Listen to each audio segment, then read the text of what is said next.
Assalamualaikum saudara dan taulan. Sebuah bicara sila dengarkan.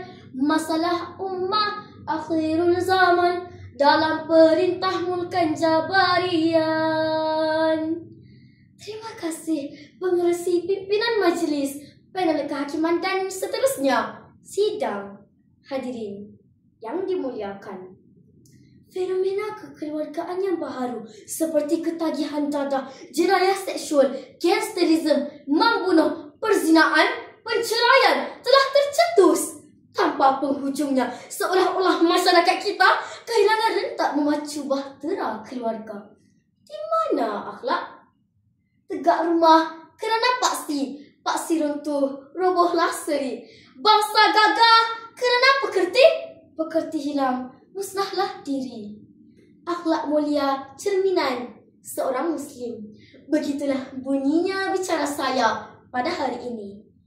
Hadirin yang dirahmati Allah, ramai percaya bahawa akhlak mulia ialah kuasa kebahagiaan sesebuah keluarga, masyarakat dan negara.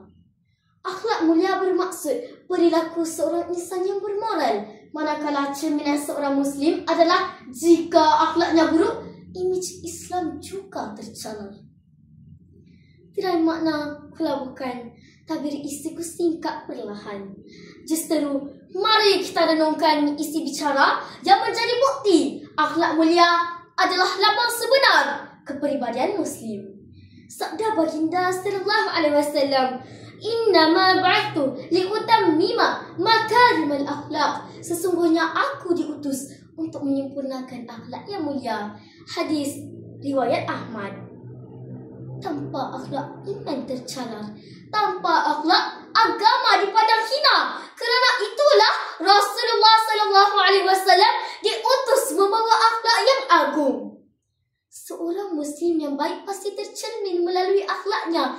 Maka kita sebagai umatnya haruslah mengikuti peribadi baginda dalam kehidupan harian agar bahagia di dunia dan di akhirat.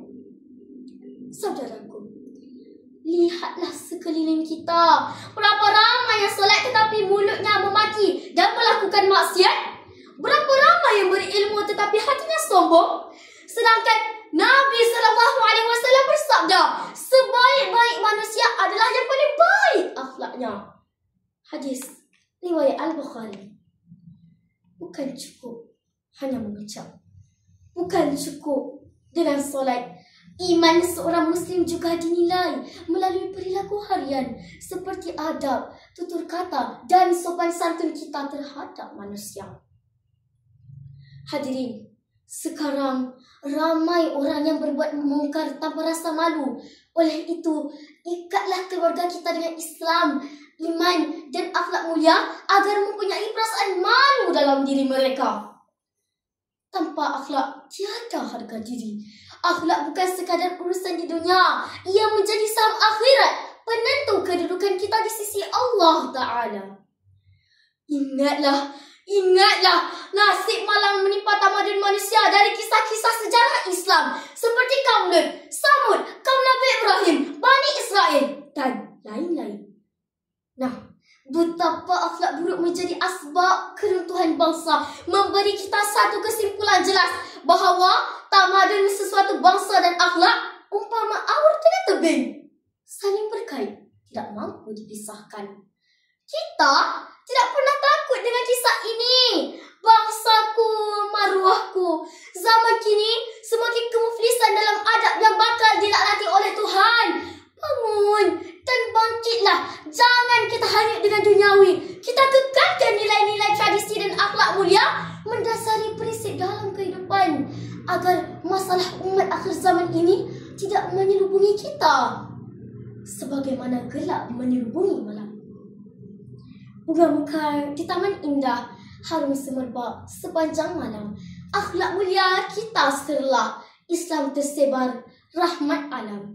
Allah Ta'ala a'lam. Wassallallahu ala nabiyyina Muhammad wasallim tasliman katsira. Wassalamualaikum warahmatullahi wabarakatuh.